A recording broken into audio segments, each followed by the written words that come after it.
위험합니다. 건설 현장을 전전하며 하루하루를 버티던 민우가 소리쳤습니다. 불안정하게 쌓여있던 자재가 백만장자 윤 회장에게로 쏟아지고 있었던 거예요. 그 순간 민우는 본능적으로 몸을 던졌습니다. 괜찮으시니까? 감은 눈을 뜨고 민우를 마주한 그때 윤 회장은 심장이 멈춘 듯 했어요. 남편의 젊은 시절 눈빛과 똑같은 청년이 눈앞에 있었던 거예요. 30년 전 화재 사고로 잃은 줄 알았던 아들이 혹시 살아있었던 걸까요? 사연 시작 전 구독과 좋아요를 눌러주시고 어디서 듣고 계신지 댓글 남겨주시면 그곳으로 행운이 가득 깃들기를 바라겠습니다. 새벽 4시 병원 3층 보호자 휴게실에서 한 청년이 몸을 일으켰습니다. 강민우 33살의 일용직 노동자였죠. 벽식의 초침 소리만이 적막한 공간을 채우고 있었어요. 그는 굳어버린 목과 어깨를 돌리며 작게 신음했습니다. 그리고는 중환자실 문 앞 작은 창으로 안을 들여다봤습니다. 산소호흡기에 의지한 양어머니가 조용히 잠들어 있었어요. 링거액이 천천히 떨어지는 소리가 복도까지 스며나오는 듯 했습니다. 민우의 시선이 양어머니의 손에 머물렀습니다. 한때는 따뜻하고 다정했던 그 손이 이제는 앙상하게 뼈만 남아 있었죠. 어머니, 저 다녀올게요. 민우는 유리문에 손끝을 대며 속삭였죠. 아무도 듣지 못할 작은 목소리로 중얼거린 민우는 주머니를 뒤적였습니다. 어젯밤 병원 원무과에서 받은 종이가 손에 잡혔어요. 최종 독촉장이라는 붉은 글씨가 선명했습니다. 3개월치 병원비 1,800만 원. 그의 손이 미세하게 떨렸습니다. 민우는 독촉장을 다시 주머니에 쑤셔 넣었어요. 복도를 걸어가는 그의 발걸음은 무거웠죠.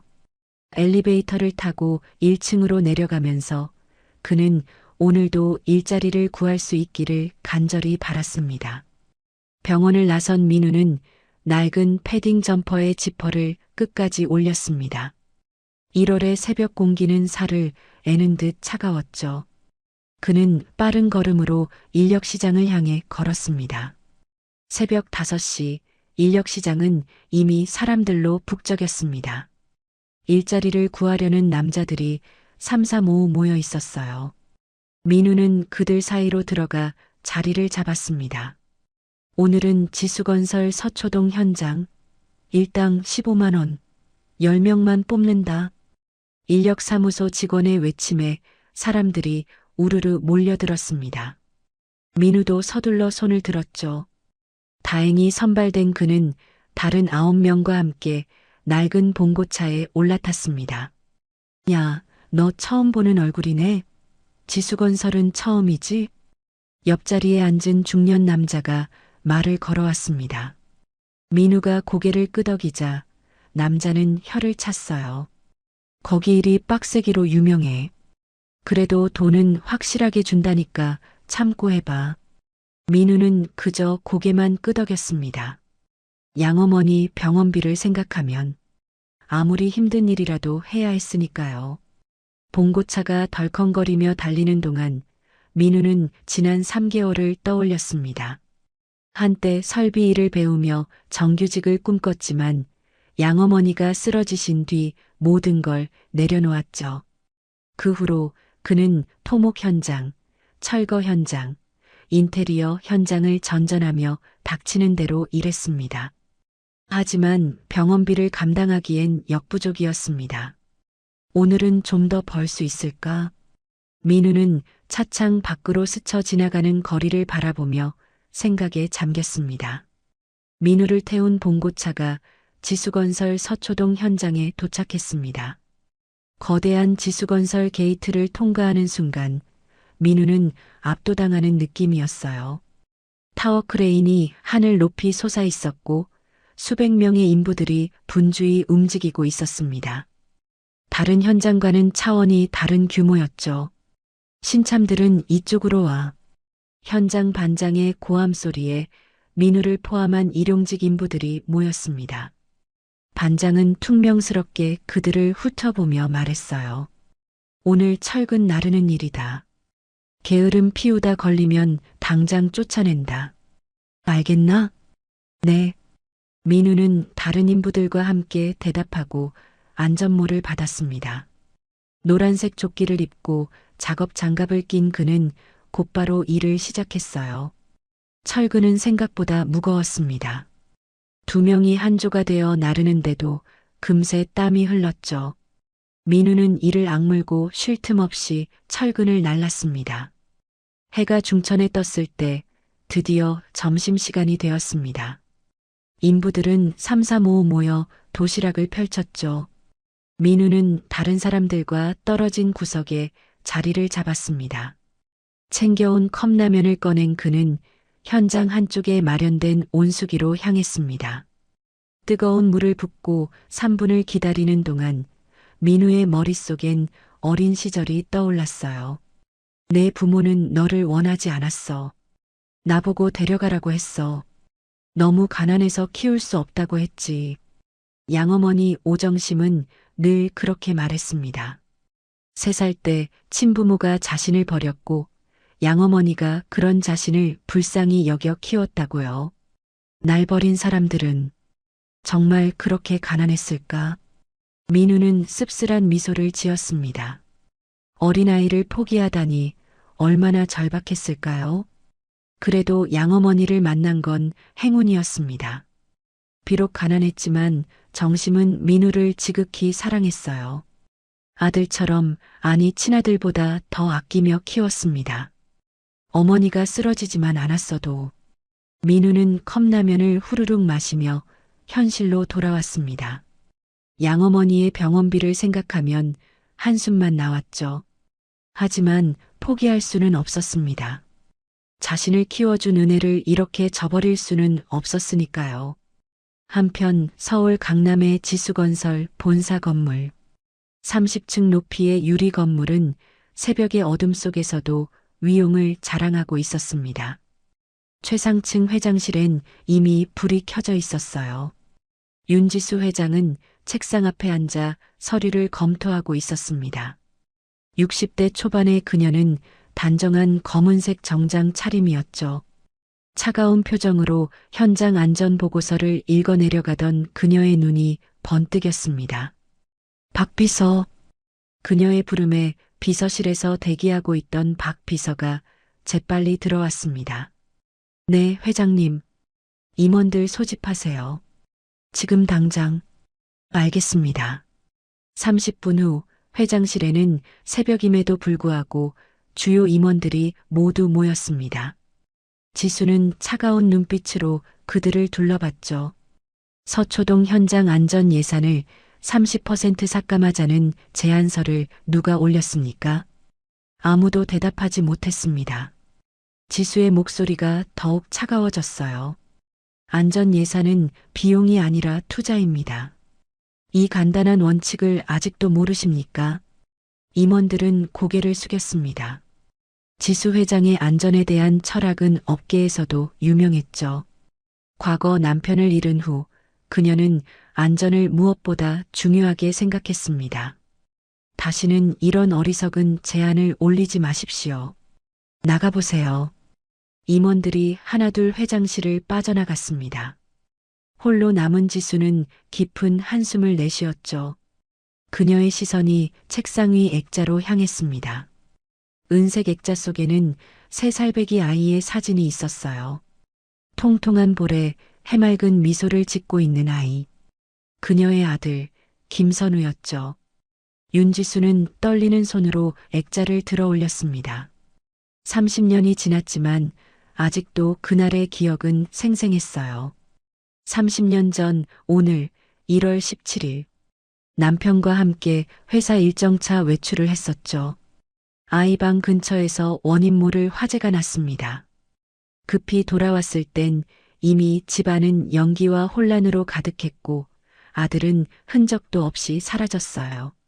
시신조차 찾을 수 없었습니다. 선우야.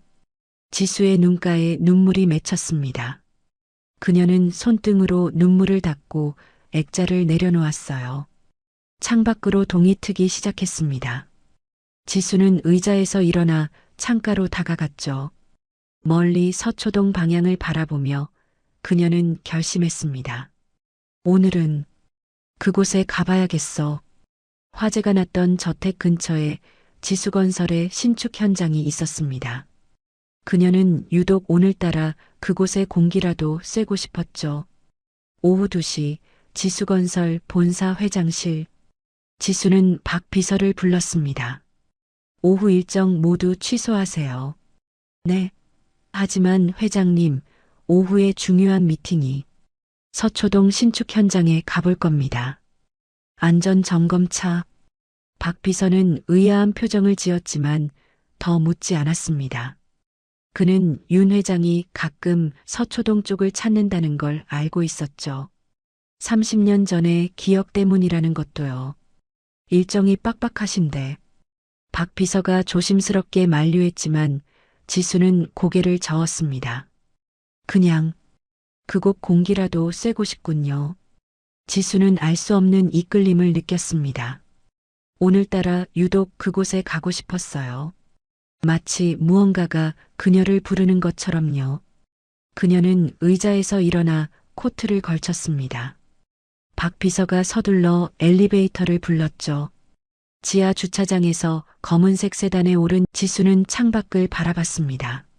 서초동으로 가는 길, 그녀의 마음은 알 수 없는 불안감과 그리움으로 가득했죠. 선우야, 너는 지금 어디에 있을까? 만약 살아있다면 어떤 모습으로 자랐을까요? 아버지를 닮아 씩씩한 청년이 되었을까요? 지수는 고개를 저으며 상상을 멈췄습니다. 30년이나 지났는데 아직도 이런 헛된 희망을 품고 있다니. 그녀는 스스로가 한심하게 느껴졌어요. 하지만 어쩔 수 없었습니다. 아들의 시신을 보지 못했기에 마음 한구석엔 여전히 혹시나 하는 기대가 남아 있었으니까요. 오후 3시 윤 회장의 검은색 세단이 서초동 신축 현장에 도착했습니다. 차가 멈추자마자 현장 소장이 버선발로 뛰어나왔죠. 회장의 갑작스런 방문에 그의 얼굴은 당황한 빛이 역력했습니다. 회장님, 연락도 없이 갑자기. 정기 점검입니다. 박 비서의 차가운 대답에 현장 소장은 입을 다물었습니다. 그는 황급히 안전모를 들고 와 회장에게 건넸죠. 이쪽으로 모시겠습니다. 지수는 박 비서와 함께 현장 소장의 안내를 받으며 공사 현장으로 들어갔습니다. 소장은 연신 준비한 매뉴얼을 읊어댔죠. 현재 공정률은 48%이고 안전사고는 단 한 건도 발생하지 않았습니다. 매일 아침 안전교육을 실시하고 있으며 하지만 지수는 소장의 말을 듣는 둥 마는 둥했습니다. 그녀의 매서운 눈은 현장 구석구석을 훑고 있었죠. 30년간 건설업에 몸담아온 그녀의 눈을 속일 수는 없었습니다. 민우는 여전히 철근을 나르고 있었습니다. 오전보다 몸이 더 무거워진 것 같았죠. 점심으로 컵라면 하나만 먹은 탓일까요? 그래도 그는 묵묵히 일을 계속했습니다. 야, 저기 봐. 높으신 분들 오셨나 봐. 함께 일하던 동료가 어깨를 툭 치며 말했습니다. 민우가 고개를 돌리자 멀리서 정장 차림의 사람들이 현장을 둘러보고 있는 게 보였죠. 뭐, 우리랑은 상관없는 일이지. 민우는 다시 철근에 집중했습니다. 높은 사람들이 오든 말든 그에겐 오늘 일당을 받는 게 더 중요했으니까요. 지수는 현장을 둘러보다 한쪽 구석에서 발걸음을 멈췄습니다.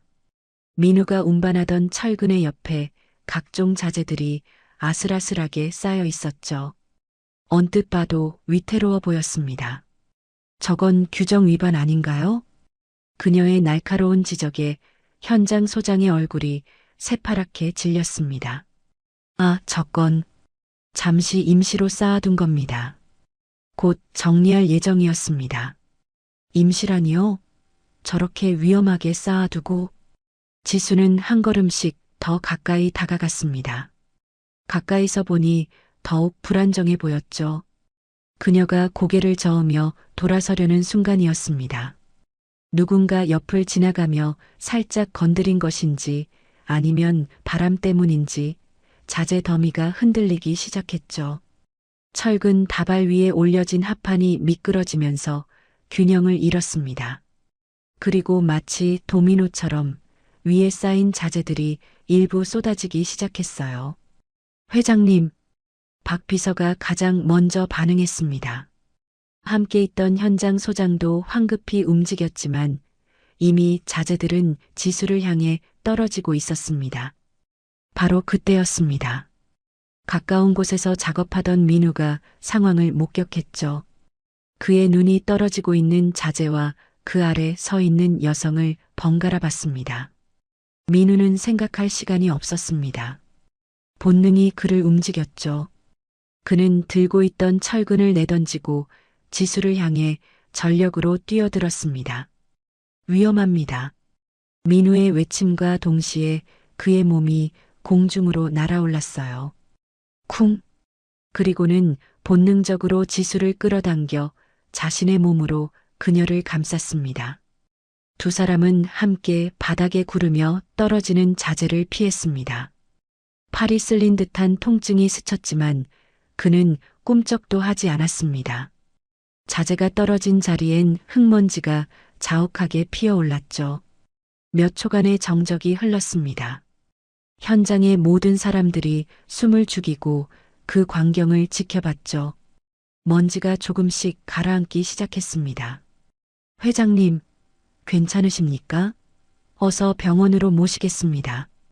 기겁한 표정으로 박 비서가 외쳤습니다. 지수는 천천히 고개를 들었죠. 다행히 큰 부상은 없어 보였습니다. 하지만 그녀의 시선은 자신이 아닌 자신을 구해준 청년에게 고정되어 있었습니다. 민우는 아직도 그녀를 보호하는 자세로 엎드려 있었죠. 괜찮으십니까? 민우가 먼저 물었습니다. 그가 천천히 몸을 일으키자 윤지수는 처음으로 그의 얼굴을 제대로 볼 수 있었죠. 그 순간 그녀의 심장이 멎는 것 같았습니다. 이 눈매는, 민우의 눈매는 놀라울 정도로 그녀의 죽은 남편과 닮아 있었습니다. 20년 전 불의의 사고로 세상을 떠난 남편. 그의 젊은 시절 모습이 눈앞에 있는 것 같았죠. 지수의 시선이 민우의 이마로 향했습니다. 땀에 젖은 앞머리가 헝클어지면서 이마가 선명하게 드러났죠. 그리고 그곳에는 흉터, 오른쪽 이마, 눈썹 바로 위. 그곳에 세로로 난 작은 흉터가 있었습니다.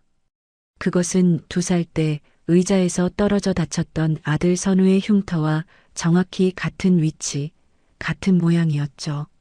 지수의 얼굴이 하얗게 질렸습니다. 그녀의 입술이 떨리기 시작했죠. 자네, 혹시? 그녀가 떨리는 목소리로 무언가 물으려 했지만 민우는 팔의 통증에 얼굴을 찌푸렸습니다. 자세히 보니 그의 작업복 소매가 찢어져 있었고 피가 조금 배어나오고 있었죠. 괜찮으십니까? 민우는 자신의 상처는 신경 쓰지 않고 다시 한번 물었습니다. 그가 일어서려고 하자 현장 소장이 급히 말했습니다. 이봐, 괜찮아? 어디 다친 데는 없어? 현장 소장이 민우의 팔을 살피며 물었습니다. 박 비서는 지수를 부축해 일으켰죠. 회장님, 병원으로 모시겠습니다. 아니, 난 괜찮네. 지수는 비서의 손길을 뿌리치고 일어섰습니다. 하지만 그녀의 시선은 여전히 민우에게서 떨어지지 않았죠. 마치 환상을 보고 있는 것처럼 그녀는 민우의 얼굴을 뚫어지게 바라봤습니다. 그보다 저 청년 팔에서 피가 나고 있어. 지수의 말에 현장 소장이 정신을 차렸습니다. 이 사람 의무실로 데려가. 몇몇 직원들이 달려와 민우를 부축했습니다. 민우는 별일 아니라는 듯 손을 저었지만 그들은 강제로 그를 의무실로 데려갔죠. 지수는 민우가 의무실로 향하는 모습을 충격받은 표정으로 바라봤습니다. 그녀의 머릿속은 온통 혼란스러웠죠. 하지만 곧 그녀의 눈빛이 차갑게 변했습니다. 지수는 현장 소장을 향해 돌아섰어요. 소장? 지수의 목소리는 얼음장처럼 차가웠습니다. 네. 회장님. 현장 소장이 벌벌 떨며 대답했습니다. 아까 자재 더미를 보고 뭐라고 하셨죠? 곧 정리할 예정이었다고. 죄송합니다. 예정? 그 예정이 언제입니까? 사람이 다치고 나서입니까? 지수의 목소리가 점점 높아졌습니다. 제가 감독을 소홀히 했습니다. 현장 소장이 고개를 떨구었습니다. 오늘 사고로 인명피해가 날 뻔했습니다. 그 청년이 없었다면 나는 지금 병원에 실려가고 있었겠죠. 지수의 목소리가 떨렸습니다. 분노 때문이었어요. 당장 현장의 모든 안전사항을 재점검하세요. 그리고 보고서는 내일 아침까지 제 책상 위에 올려두세요. 네, 알겠습니다. 이번 건은 본사 안전팀에도 보고할 겁니다. 각오하세요. 지수는 더 이상 말하지 않고 돌아섰습니다. 현장 소장은 식은땀을 흘리며 고개를 숙였죠. 회장님, 정말 병원에 가지 않으셔도 됩니까? 박 비서가 조용히 지수에게 다가와 물었습니다. 지수는 고개를 저었죠. 난 정말 괜찮아. 그보다 그녀는 민우가 사라진 방향을 바라보며 말을 이었습니다. 저 청년, 이름이 뭔가 확인해 보겠습니다. 박 비서가 현장 소장에게 다가가 무언가 물었습니다. 잠시 후 그가 돌아왔죠. 강민우라고 합니다. 오늘 처음 온 일용직이라고 하는데요. 강민우. 윤지수는 그 이름을 조용히 되뇌었습니다. 낯선 이름이었죠. 하지만 왜일까요? 가슴 한구석이 묘하게 아려왔습니다. 그녀는 자신의 떨리는 손을 내려다봤습니다. 30년이나 지났는데 아직도 아들의 환상을 보고 있다니. 하지만 그 흉터는 정말 선우의 흉터와 똑같았어. 윤지수는 눈을 감았습니다. 과거의 기억이 떠올랐죠. 2살배기 선우가 거실에서 뛰어놀다가 의자에서 떨어졌던 날, 이마에서 피가 나는 아들을 안고 병원으로 달려갔던 기억이 생생했습니다. 성인이 되면 흉터가 거의 안 보일 거예요. 의사는 그렇게 말했지만 아들은 3살에 사라졌습니다. 지수는 다시 눈을 떴습니다. 의무실이 있는 건물이 보였죠. 저 안에 그 청년이 있을 것입니다. 자신을 구해준, 그리고 죽은 남편과 놀라울 정도로 닮은 그 청년이. 사고 현장의 소란이 어느 정도 정리되자 박 비서가 걱정스러운 눈빛으로 지수를 바라봤죠. 회장님, 제가 의무실에 가서 그 청년에게 감사 인사를 전하겠습니다. 박 비서의 말에 지수는 고개를 저었습니다. 그녀의 눈빛은 단호했죠. 아니, 내가 가야겠어. 하지만 회장님, 아직 충격이. 생명의 은인에게 직접 감사를 전하는 게 도리 아닌가?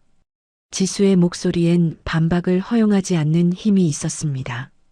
박 비서는 더 이상 만류하지 못하고 회장을 따라 의무실로 향했죠. 의무실 문을 열고 들어서자 침대에 앉아 간호사에게 붕대를 감고 있던 민우가 놀란 표정으로 고개를 돌렸습니다. 회장이 직접 찾아올 거라곤 상상도 못했던 것이죠. 아, 회장님. 민우는 황급히 자리에서 일어서려 했습니다. 지수는 손을 들어 괜찮다는 표시를 하며 민우에게 다가갔습니다. 가까이서 보니 그의 팔에 꽤 깊은 상처가 나 있었죠. 작업복 소매는 피로 젖어 있었어요. 앉아있게. 지수의 말에 민우는 어색하게 다시 앉았습니다. 지수는 그의 맞은편 의자에 앉아 다시 한번 민우의 얼굴을 찬찬히 들여다봤죠. 가까이서 보니 더욱 확실했습니다. 이 청년의 눈매는 죽은 남편의 젊은 시절과 놀라울 정도로 닮아 있었죠. 심장이 쿵쿵 뛰기 시작했어요. 정말 고맙네. 지수가 진심을 담아 말했습니다. 그녀의 눈에 눈물이 맺혔죠. 자네가 내 목숨을 구했어. 이 은혜를 어떻게 갚아야 할지. 당장 병원으로 이동해서 정밀 검사를 받도록 하지. 비용은 내가 다 부담할 테니. 민우는 당황한 듯 손사래를 쳤습니다. 아니요, 괜찮습니다. 팔이 조금 쓸렸을 뿐입니다. 그는 붕대를 감은 팔을 들어 보이며 웃었죠. 그리고 누구라도 그랬을 겁니다. 정말 괜찮습니다. 민우가 쑥스러운 듯 말하면서 그의 오른손이 무의식적으로 왼쪽 귓불로 향했습니다. 손가락으로 귓불을 살짝 만지며 시선을 피하는 모습. 그 순간 지수의 숨이 멎는 듯 했습니다. 이 습관은, 그것은 죽은 남편만의 고유한 습관이었습니다. 쑥스러울 때마다, 깊은 생각에 잠길 때마다 왼쪽 귓불을 만지던 남편. 남편이 죽은 지 20년이 지난 지금도 그 모습은 생생했죠. 지수는 떨리는 손을 감추며 민우를 바라봤습니다. 눈매도, 이마의 흉터도, 그리고 이 습관까지도 모든 게 너무나 완벽하게 일치했습니다. 이 아이가 정말 선우가 맞구나. 하지만 그녀는 감정을 드러내지 않으려 애썼습니다. 아직은 확신할 수 없었죠. 30년의 그리움이 만들어낸 환상일 수도 있으니까요. 정말 괜찮습니다. 신경 써주셔서 감사합니다. 민우는 다시 한번 귓불을 만지며 웃었습니다. 그 모습에 지수의 가슴이 찢어지는 듯 했죠. 고맙네. 그럼 푹 쉬게. 지수는 복잡한 표정으로 자리에서 일어났습니다. 더 이상 이곳에 있다가는 감정을 주체하지 못할 것 같았죠. 의무실을 나온 지수는 잠시 멈춰 섰습니다. 그녀의 다리가 후들거렸죠. 박 비서가 걱정스럽게 다가왔습니다. 회장님, 괜찮으십니까? 박 비서. 지수의 목소리는 낮고 단호했습니다. 생명의 은인에게 보답할 방법을 찾게. 네, 당연히 그래야죠. 사례금이라도. 그리고 지수는 박 비서의 말을 끊고 목소리를 더 낮췄습니다. 저 청년에 대해서 조심스럽게 알아보게.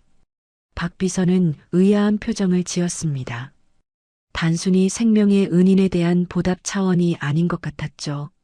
무엇을 알아보라는 말씀이신지. 모든 것, 가족관계, 성장 과정, 현재 상황. 모든 것을 알아보되 절대 들키지 않게. 박 비서는 회장의 이례적인 지시에 놀랐지만 더 묻지 않았습니다. 20년간 지수를 모셔온 그는 회장의 심정을 어렴풋이 짐작할 수 있었죠. 알겠습니다. 조용히 처리하겠습니다. 오후 6시 일과를 마친 민우가 현장을 나섰습니다. 팔에 붕대를 감고 있었지만 표정은 밝았어요. 오늘 일당을 온전히 받을 수 있었으니까요. 민우는 지하철을 타고 병원으로 향했습니다. 박 비서는 적당한 거리를 두고 민우를 따라갔어요. 병원 원무과에서 민우는 일당의 일부를 납부했죠. 직원이 영수증을 건네며 말했죠. 병원비 일부 납부 확인했습니다. 네, 알겠습니다. 다음 주에 또 내겠습니다. 민우의 목소리엔 피로가 묻어났지만 포기하지 않는 의지가 느껴졌습니다. 병원을 나온 민우는 근처 시장으로 향했습니다. 박 비서는 여전히 그를 따라가며 관찰했죠. 허름한 시장 구멍가게 앞 민우가 발걸음을 멈췄습니다. 가게 앞엔 초등학생으로 보이는 남자아이가 서 있었죠. 아이는 진열대의 과자를 보며 침을 삼키고 있었습니다. 뭐 사고 싶니? 민우가 다정하게 물었습니다. 아이는 놀란 듯 고개를 들었죠. 아, 아니에요. 그냥 보는 거예요. 하지만 아이의 배에서 꼬르륵 소리가 났습니다. 민우는 주머니를 뒤적였죠. 병원비를 내고 남은 돈은 겨우 3만 원. 그것도 일주일 생활비였습니다. 그럼에도 민우는 망설임 없이 가게로 들어갔습니다. 잠시 후 빵과 우유를 들고 나온 그는 아이에게 건넸죠. 자, 먹어. 배고프지? 정말 주시는 거예요? 아이의 눈이 반짝였습니다. 민우는 웃으며 고개를 끄덕였죠. 그럼 많이 먹고 건강해야지. 감사합니다. 아이는 연신 인사를 하며 뛰어갔습니다. 민우는 그 모습을 보며 흐뭇하게 웃었죠. 그는 편의점에 들러 컵라면 하나를 샀어요. 오늘 저녁은 이것으로 때워야 했습니다. 박 비서는 이 모든 과정을 지켜보았습니다. 민우가 반지하 월세방으로 들어간 후 박 비서는 회장에게 전화를 걸었습니다. 회장님, 보고 드릴 게 있습니다. 박 비서는 오늘 목격한 모든 것을 상세히 보고했습니다. 병원에 입원 중인 어머니, 밀린 병원비, 그리고 어려운 형편에도 불구하고 배고픈 아이를 도운 일까지. 지수의 눈에서 눈물이 흘러내렸습니다. 생명의 은인, 아들과의 닮은 꼴, 그리고 아름다운 인품까지. 전화기 너머로 지수의 숨소리가 들렸습니다. 한참 동안 침묵이 흘렀죠. 회장님? 계속 지켜봐 주게. 지수의 목소리가 떨렸습니다. 그리고 절대 그 청년이 눈치채지 못하게 해. 알겠습니다. 전화를 끄는 지수는 서재 의자에 깊이 몸을 묻었습니다. 책상 위엔 아들 선우의 사진이 놓여 있었죠. 한 가지 마음에 걸리는 부분이 있었어요. 입원 중인 어머니라. 지수의 가슴이 복잡하게 요동쳤습니다. 만약 정말 선우라면 그 어머니는 우리 아들을 키워준 사람이겠지. 감사함과 동시에 알 수 없는 질투 같은 감정이 밀려왔습니다. 30년간 자신이 주지 못한 사랑을 그 사람이 대신 준 것이니까요. 하지만 입원 중인 어머니가 있다는 건 역시 우리 선우가 아닌 걸까? 지수는 고개를 저었습니다. 아직은 확실하지 않아. 그녀는 눈물을 닦으며 다짐했습니다. 희망 고문은 더 이상 견딜 수 없었으니까요. 확실한 증거가 필요했습니다. 지수는 잠시 생각에 잠겼습니다. 그리고 다시 박 비서에게 전화를 걸었죠. 회장님, 무슨 일이십니까? 박 비서, 그 청년. 강민우 씨를 우리 회사 정규직으로 채용하게. 전화기 너머로 박 비서의 놀라는 기척이 들렸습니다. 정규직 채용 말씀입니까? 사례금이나 보상금을 드리는 게. 아니야. 지수의 목소리는 단호했습니다. 일회성 돈으로는 부족해. 그 청년에겐 안정적인 직장이 필요해 보여. 그리고 지수는 잠시 말을 멈췄습니다. 곁에서 지켜보고 싶네. 더 확실히 알아보고 싶어. 박 비서는 회장의 진심을 이해했습니다. 알겠습니다. 어느 부서로 배치할까요? 안전관리팀이 좋겠어. 현장 경험도 있고 어제 위험 상황을 빠르게 파악하지 않았나? 특별 전형으로 진행하게. 네, 내일 아침 바로 제안하겠습니다.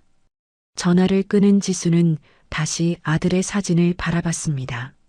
한편 반지하 방에서 민우는 컵라면을 먹으며 오늘 일을 되새겼습니다.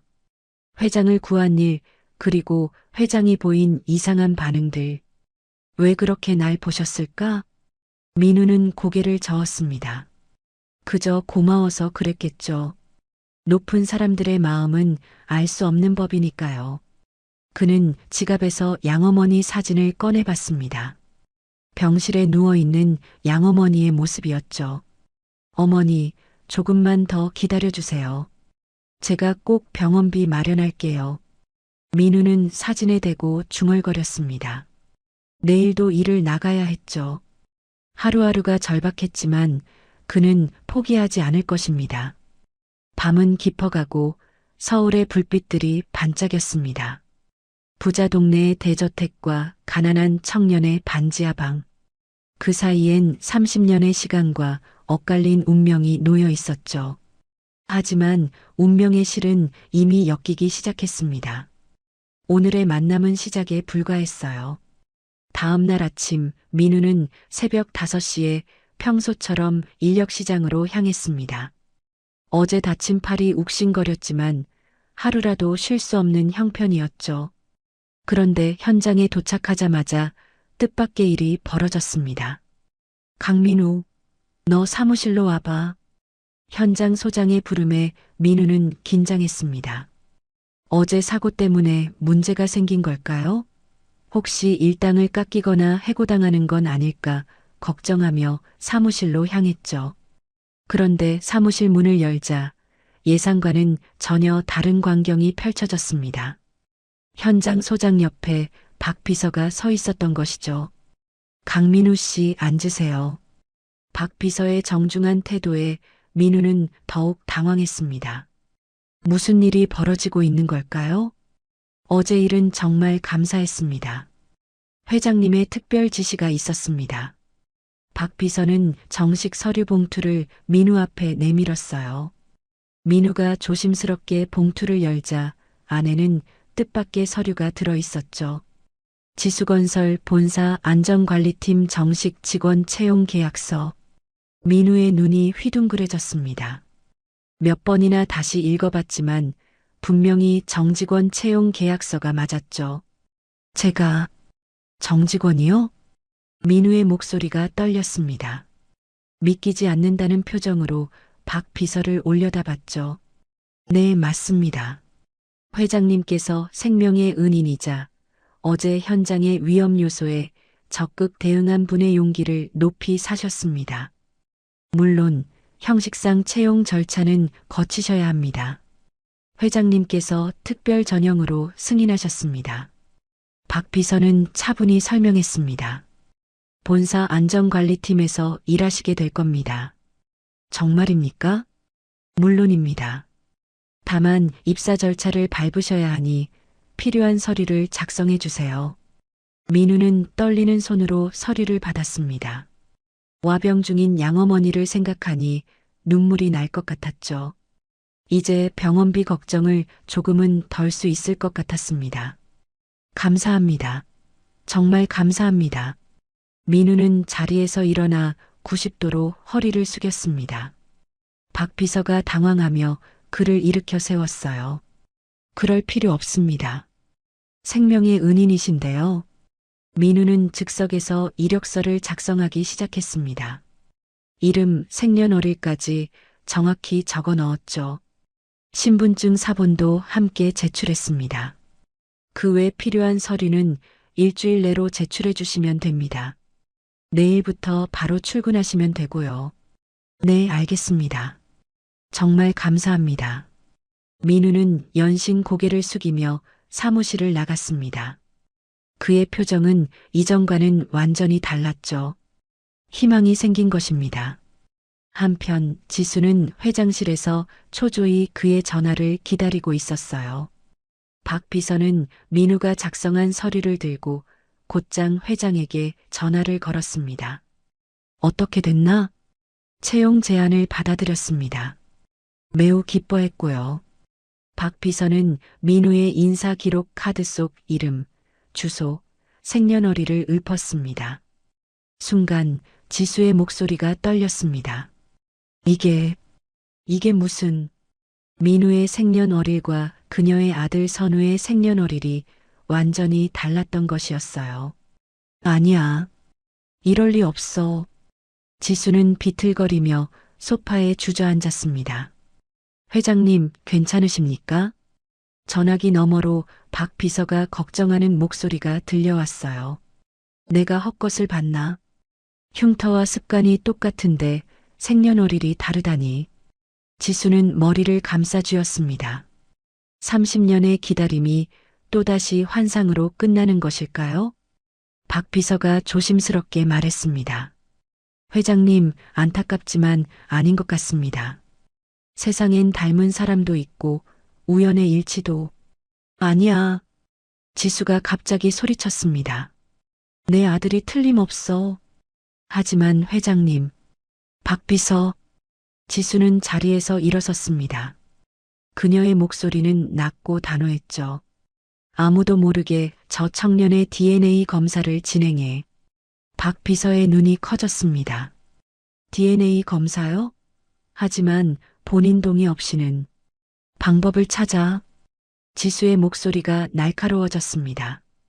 박 비서가 20년간 그녀를 모셔왔지만 이런 모습은 처음이었어요. 알겠습니다. 방법을 찾아보겠습니다. 박 비서는 갑자기 무언가 떠올랐습니다. 아, 민우 씨가 서류 작성할 때 물을 마셨습니다. 종이컵이 아직 사무실에 있을 겁니다. 좋아. 최고의 검사기관에 의뢰해. 되도록 빨리. 알겠습니다, 회장님.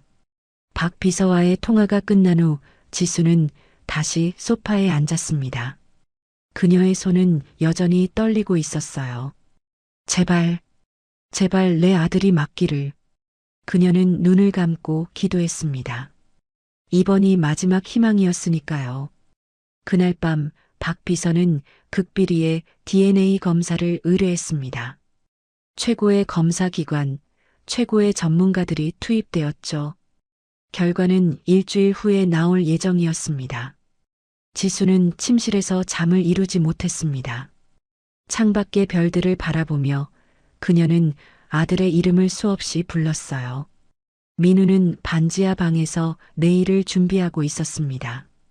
정직원이 된다는 사실이 아직도 믿기지 않았죠. 그는 옷장에서 가장 깨끗한 옷을 골라 다림질을 했습니다. 이제 시작이야. 어머니 병원비 열심히 벌어야지. 그는 의욕에 찬 표정으로 중얼거렸어요. 하지만 그는 몰랐습니다.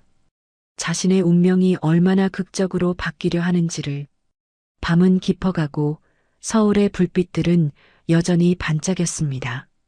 DNA 검사 결과가 나오기까지의 일주일은 지수에게 평생보다 길게 느껴졌어요. 회장실 책상 위엔 서류들이 쌓여 있었지만 지수는 한 글자도 제대로 읽지 못했습니다. 그녀의 시선은 자꾸만 책상 한쪽에 놓인 선우의 사진으로 향했죠. 3살배기 아이가 해맑게 웃고 있는 그 사진을요. 임원 회의가 있던 날 지수는 회의 내용이 귀에 들어오지 않았습니다. 임원들의 보고 소리가 아득하게 멀리서 들려왔죠. 회장님, 어떻게 생각하십니까? 한 임원이 물었지만 지수는 대답하지 못했습니다. 그녀의 머릿속엔 오직 한 가지 생각뿐이었어요. 제발, 제발 내 아들이기를. 밤이 되면 지수는 잠을 이룰 수 없었습니다. 혹시 DNA 검사 결과가 음성으로 나오면 어쩌나 하는 두려움이 그녀를 짓눌렀어요. 눈매도 흉터도 습관까지 같은데 아들이 아니라면 그건 견딜 수 없는 희망 고문이 될 것 같았습니다. 일주일째 되는 날 아침 지수는 평소보다 일찍 출근했습니다. 오늘이 결과가 나오는 날이었거든요. 그녀는 회장실 소파에 앉아 시계만 바라봤어요. 분침이 움직일 때마다 심장이 쿵쾅거렸습니다. 오전 10시 박 비서에게서 전화가 왔습니다. 회장님, 검사기관에서 연락이 왔습니다. 결과가 나왔다고 합니다. 지수의 숨이 멎는 것 같았습니다. 그녀는 떨리는 목소리로 대답했죠. 지금 당장 가져오게. 네, 바로 가겠습니다. 전화를 끊은 지수는 두 손을 꽉 쥐었습니다. 손바닥에 땀이 맺혔어요. 그녀는 창밖을 바라보며 깊은 숨을 들이쉬었습니다. 회장실 문이 노크되었습니다. 들어오게. 박 비서가 하얀 봉투를 조심스럽게 들고 들어왔습니다. 그의 표정도 긴장으로 굳어 있었어요. 회장님, 결과서입니다. 박 비서가 봉투를 지수 앞 책상에 조심스럽게 놓았습니다. 지수는 봉투를 바라보며 한참을 망설였어요. 그녀는 천천히 손을 뻗었습니다. 봉투를 집어드는 순간 온몸이 떨렸어요. 지수는 조심스럽게 봉투를 뜯었습니다. 안에서 서류가 나왔습니다. 지수는 떨리는 손으로 서류를 펼쳤죠. 첫 페이지 상단에 굵은 글씨가 보였습니다. 친자 확인 검사 결과서. 지수의 시선이 아래로 내려갔습니다. 그리고 그 문구를 발견하는 순간 세상이 멈춰버렸습니다. 윤지수, 강민우. 친자관계 성립 확률 99.99%. 결론. 피검사자 간 친자관계가 성립됩니다. 지수의 손에서 서류가 떨어졌습니다. 그녀는 입을 손으로 막은 채 눈물을 흘리기 시작했죠. 회장님. 박 비서가 걱정스럽게 다가왔지만 지수는 대답할 수 없었습니다. 30년간 가슴속에 응어리져 있던 모든 감정이 한꺼번에 터져 나왔거든요. 살아있었어. 지수의 목소리가 떨렸습니다. 내 아들이, 내 선우가 정말 살아있었어. 그녀는 바닥에 떨어진 서류를 집어들었습니다. 다시 한번, 또 한 번 그 문구를 읽고 또 읽었죠. 꿈이 아닌지 확인하듯이요. 정말, 정말이야? 지수가 박 비서를 올려다봤습니다. 그의 눈에도 눈물이 맺혀 있었어요. 네, 회장님. 강민우 씨는 회장님의 친아들이 맞습니다. 지수는 책상에 이마를 대고 소리내어 울기 시작했습니다. 단 한 번도 무너진 모습을 보이지 않았던 강철 같은 여성이 이렇게 울고 있었죠. 선우야. 흑. 선우야. 한참을 울던 지수가 고개를 들었습니다. 눈이 새빨갛게 충혈되어 있었지만 그 눈빛엔 30년 만에 처음으로 희망이 빛나고 있었어요. 그녀는 다시 서류를 집어들었습니다. 이번엔 차분하게 내용을 읽어 내려갔죠. 지수는 깊은 생각에 잠겼습니다. 30년간 대체 무슨 일이 있었던 걸까? 지수의 목소리가 낮아졌습니다. 화재로 사라진 아들, 그리고 완전히 다른 이름과 생년월일로 살아온 30년. 그 사이에 무슨 일이 있었던 걸까요? 하지만 지수는 고개를 저었습니다. 지금은 그게 중요하지 않았어요. 과거는 천천히 알아봐도 돼. 지수가 일어서며 말했습니다. 지금 중요한 건 내 아들을 찾았다는 거야. 그리고 그녀는 박 비서를 바라봤습니다. 아들에게 진실을 말해줘야 해. 지금 바로 말씀이십니까? 박 비서가 조심스럽게 물었습니다. 30년을 기다렸네. 더는 못 기다려. 지수의 목소리는 단호했지만 동시에 간절했습니다. 선우를 불러주게. 알겠습니다. 박 비서가 나가려는 순간 지수가 다시 불렀습니다. 박 비서. 네, 회장님. 고맙네. 정말 고마워. 지수의 목소리가 떨렸습니다. 박 비서는 고개를 숙이고 조용히 회장실을 나갔죠. 홀로 남은 지수는 창가로 다가갔습니다. 서울 시내가 한눈에 내려다 보였어요. 저 어딘가에 아들이 있습니다. 지금 이 순간에도 자신이 버려졌다고 믿으며 살아가고 있을 아들이요. 선우야. 지수는 창문에 손을 댔습니다. 이제 곧 엄마가 모든 걸 말해줄게. 내가 얼마나 사랑받는 아이인지, 엄마가 얼마나 너를 찾아 헤맸는지. 그녀의 눈에서 눈물이 흘러내렸습니다. 하지만 이번엔 슬픔의 눈물이 아니었어요. 기쁨과 안도, 그리고 미안함이 뒤섞인 눈물이었죠. 지수는 회장실 한쪽 벽에 있는 금고로 다가갔습니다. 떨리는 손으로 비밀번호를 눌렀죠. 금고 문이 열렸습니다. 안에는 낡은 나무 상자가 하나 놓여 있었어요. 지수는 그 상자를 조심스럽게 꺼냈습니다. 30년간 한 번도 열어보지 못했던 상자였죠.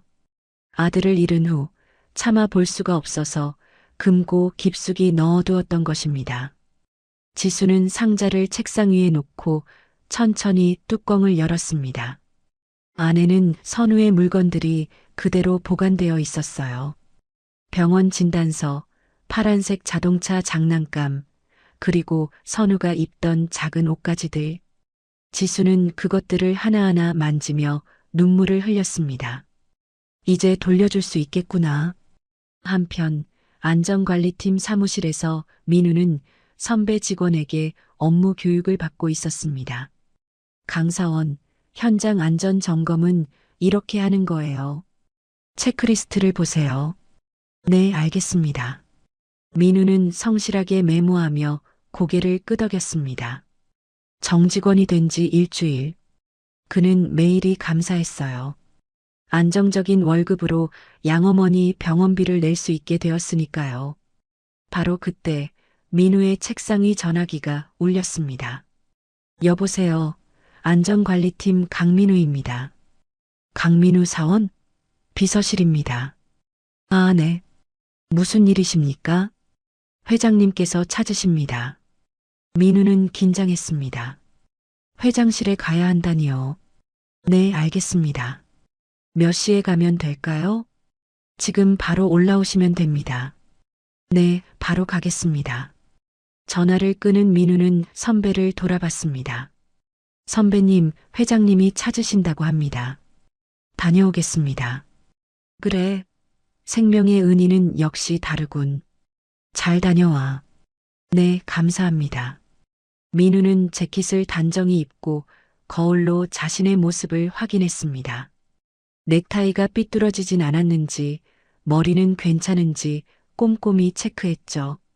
민우는 긴장한 표정으로 엘리베이터를 탔습니다. 30층 버튼을 누르는 손이 미세하게 떨렸어요. 엘리베이터가 천천히 올라갔습니다. 층수가 올라갈 때마다 민우의 심장은 더 빠르게 뛰었죠. 땡! 문이 열렸습니다. 민우는 깊은 숨을 들이쉬고 복도로 나섰어요. 고급스러운 대리석 바닥과 조명이 그를 맞이했습니다. 강민우 사원? 이쪽으로 오세요. 비서가 그를 안내했습니다.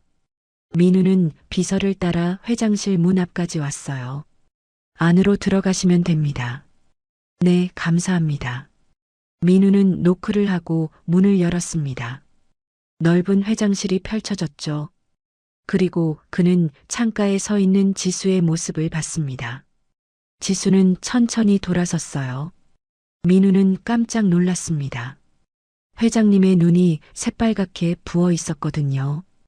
회장님, 강민우 사원 왔습니다. 민우가 정중하게 인사했습니다. 지수는 그를 한참 동안 바라봤어요. 그녀의 눈엔 말로 표현할 수 없는 감정이 담겨 있었습니다. 앉게나. 지수가 소파를 가리켰습니다. 민우는 조심스럽게 소파에 앉았죠. 지수도 그의 맞은편에 앉았습니다. 그녀는 민우의 얼굴을 가만히 바라봤어요. 죽은 남편의 눈매, 그리고 이마의 흉터. 이제 확실해졌습니다. 이 청년이 자신의 아들이라는 것이요. 회장님, 혹시 제가 무슨 잘못이라도. 민우가 조심스럽게 물었습니다. 지수는 고개를 저었죠. 아니야. 잘못은 없네. 지수는 잠시 망설였습니다. 어떻게 시작해야 할까요? 30년의 이야기를 어디서부터 꺼내야 할까요? 그녀는 책상 위에 놓인 나무 상자를 바라봤습니다. 그리고 결심했죠. 강사원. 아니. 지수는 떨리는 목소리로 말을 이었습니다. 내가 자네에게 보여줄 게 있네. 지수는 자리에서 일어나 나무 상자를 가져왔습니다. 민우는 긴장한 표정으로 그 상자를 바라봤어요.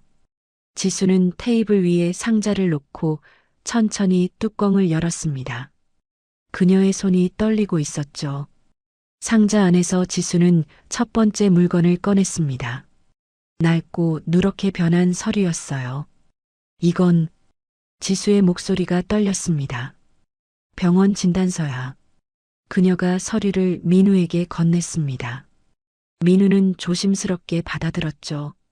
환자명, 김선우, 진단명, 이마 부위 열상, 소견, 의자에서 떨어져 이마 우측에 약 2cm 길이의 상처, 봉합 처치암. 민우의 눈이 커졌습니다. 그는 무의식적으로 자신의 이마를 만졌어요. 자신의 흉터와 정확히 일치하는 내용이었죠. 이게 왜? 이건 내 아들의 기록이야.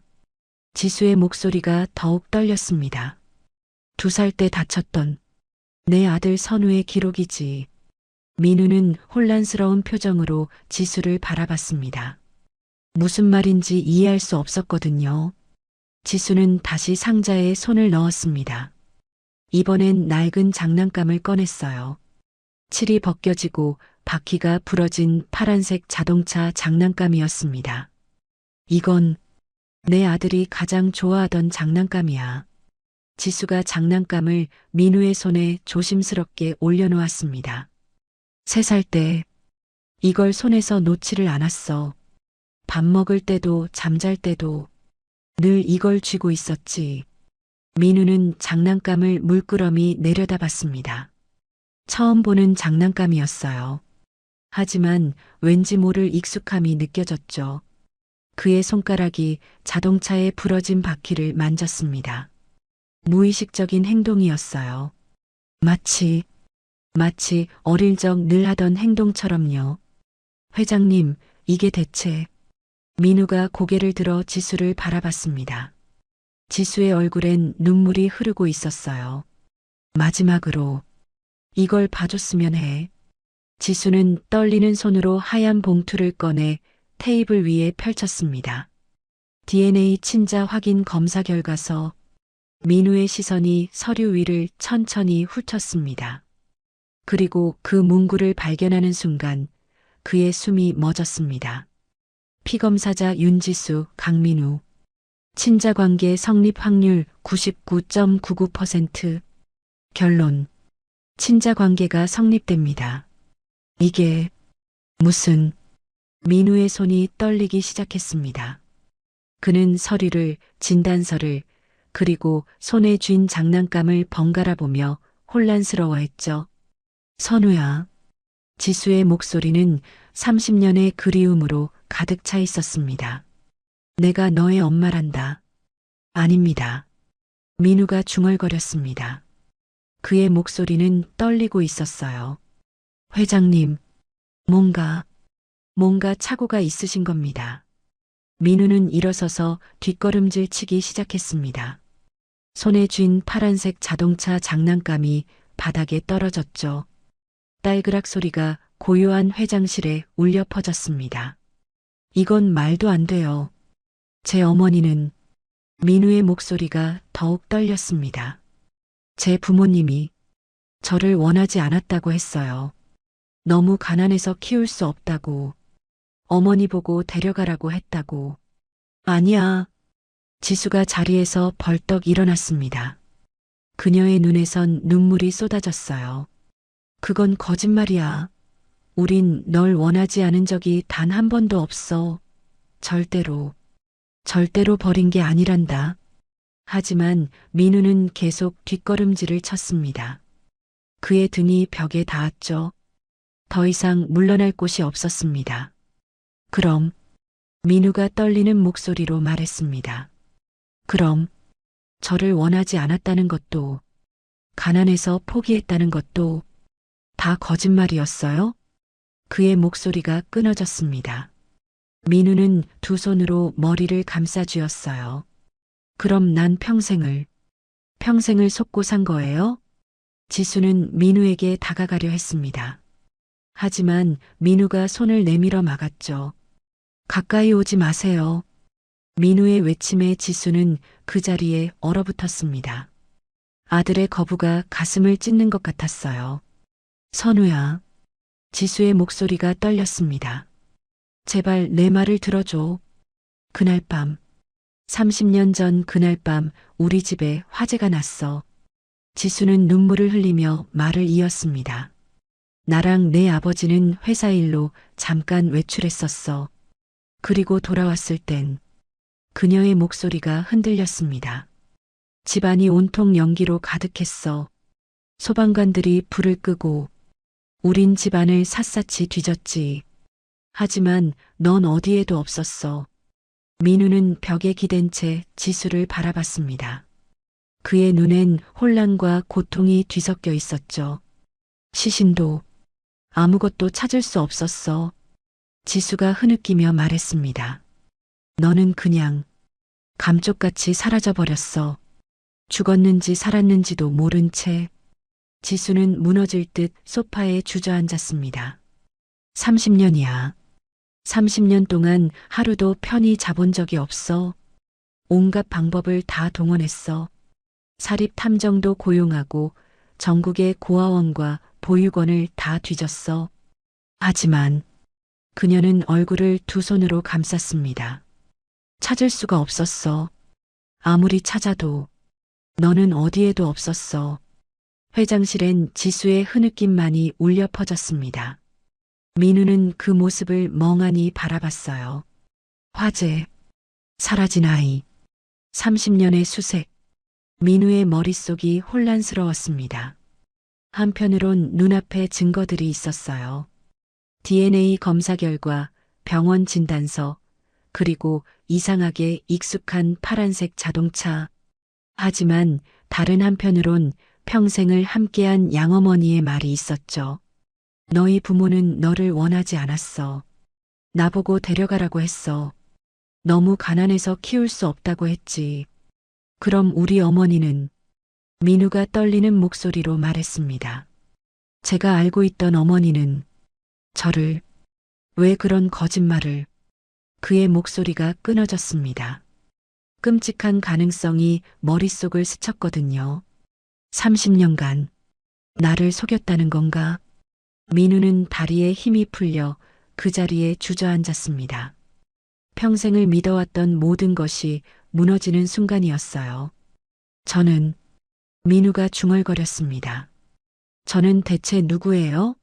강민우예요? 김선우예요? 제 어머니는 누구고? 저는, 그의 목소리는 절망으로 가득 차 있었습니다.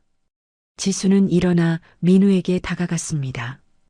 이번엔 민우가 막지 않았어요. 그럴 힘도 없었죠. 넌 내 아들이야. 지수가 무릎을 꿇고 민우의 눈높이를 맞췄습니다. 김선우. 그게 내 진짜 이름이야. 그리고 나는 널 한시도 잊은 적이 없는 내 엄마야. 민우의 눈에서 눈물이 흘러내렸습니다. 그는 아무 말도 할 수 없었어요. 바로 그때였습니다. 민우의 주머니에서 휴대폰이 요란하게 울렸습니다. 진동이 고요한 회장실 안에 크게 울려 퍼졌죠. 민우는 떨리는 손으로 휴대폰을 꺼냈습니다.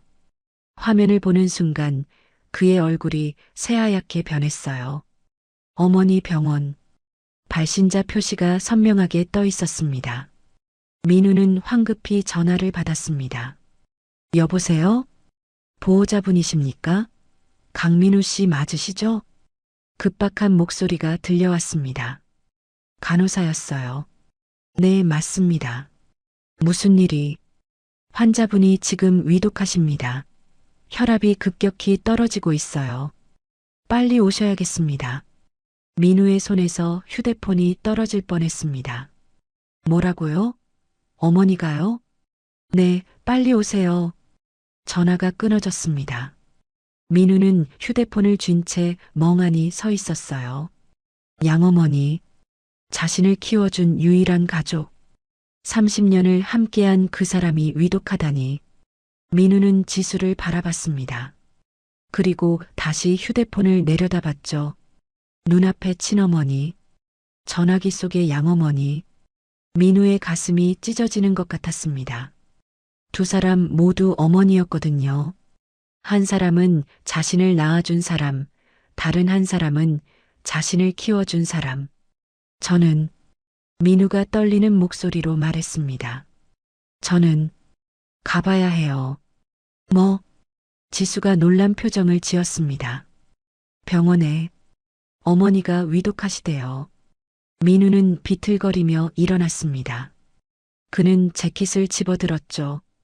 잠깐만. 지수가 그의 팔을 잡았습니다. 지금 내 상태로 어떻게 해? 내가 차라리 함께. 아니요. 민우가 지수의 손을 조심스럽게 떼어냈습니다. 죄송합니다. 정말 죄송하지만 일단 가봐야겠습니다. 민우는 회장실 문을 향해 걸어갔습니다. 비틀거리는 걸음이었어요. 선우야, 지수가 외쳤습니다. 하지만 민우는 돌아보지 않았죠. 선우야, 선우야. 지수의 절규가 회장실에 울려 퍼졌습니다. 하지만 민우는 복도로 사라졌죠. 지수는 그 자리에 무너져 내렸습니다. 30년 만에 찾은 아들. 하지만 그 아들은 다시 그녀를 떠나고 있었어요. 선우야. 지수는 바닥에 떨어진 파란색 자동차를 집어들었습니다. 그리고 그것을 가슴에 꼭 안았죠. 한편 엘리베이터 안에 민우는 벽에 기댄 채 거친 숨을 몰아쉬고 있었습니다. DNA 검사 결과, 친어머니, 화재, 거짓말, 모든 단어들이 머릿속에서 뒤엉켰습니다. 내가 버려진 게 아니었다고? 그럼 어머니는, 우리 어머니는 왜 그런 거짓말을? 엘리베이터가 1층에 도착했습니다. 문이 열리자 민우는 비틀거리며 밖으로 나왔어요. 그는 회사 밖으로 뛰쳐나가 택시를 잡았습니다. 병원으로 가주세요. 빨리요. 택시가 출발했습니다. 민우는 창밖을 멍하니 바라봤어요. 어머니, 제발 괜찮으시길. 하지만 그의 머릿속엔 또 다른 목소리가 울려 퍼졌습니다.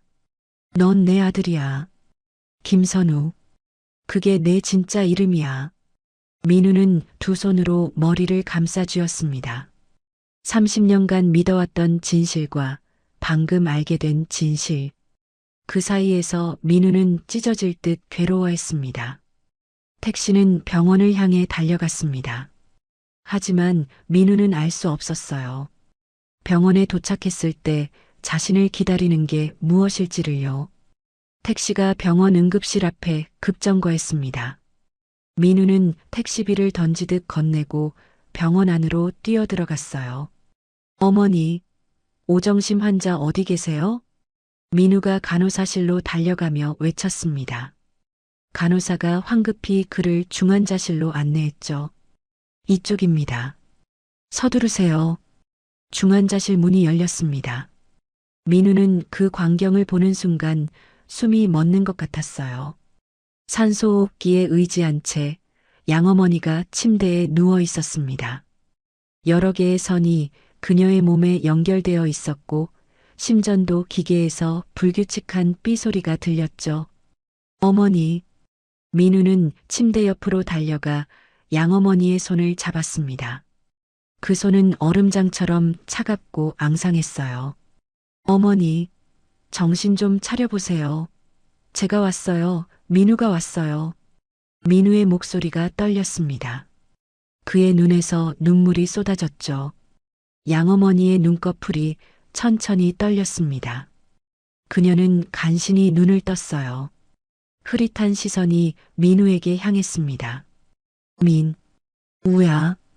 양어머니의 목소리는 너무도 작았습니다. 거의 들리지 않을 정도였죠. 네, 어머니. 제가 여기 있어요.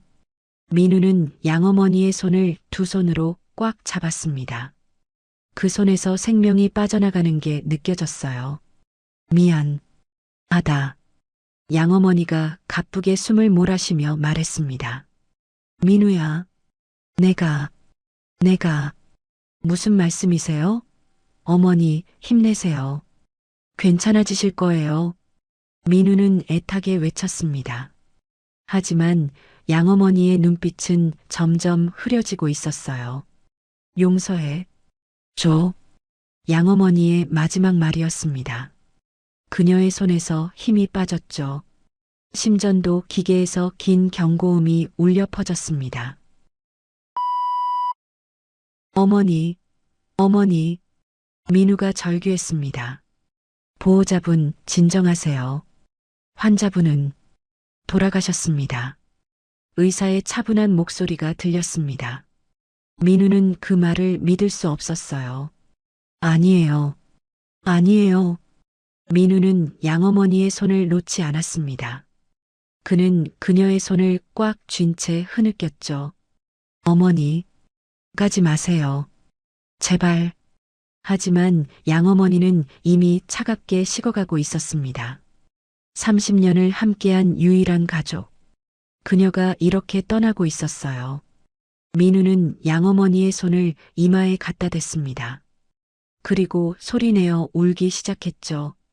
흑, 어머니, 흑흑. 중환자실에 민우의 울음소리만이 메아리 쳤습니다. 사흘 후 한산한 장례식장.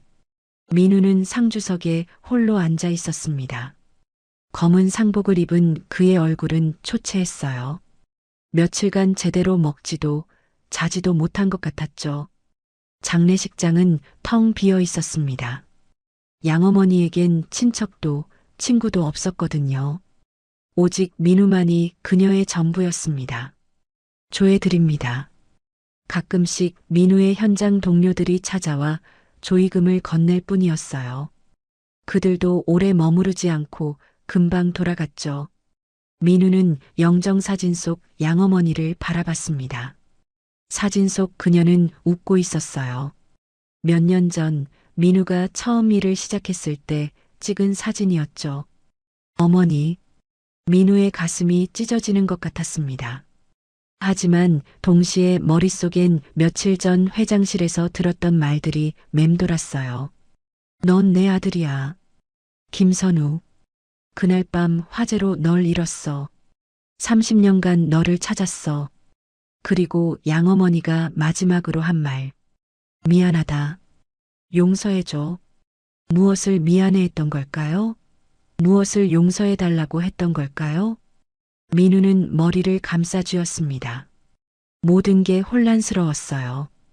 바로 그때 장례식장 입구에서 인기척이 들렸습니다.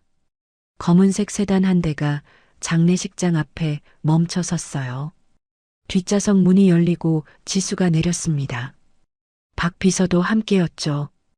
회장님, 들어가시겠습니까? 박 비서가 조심스럽게 물었습니다.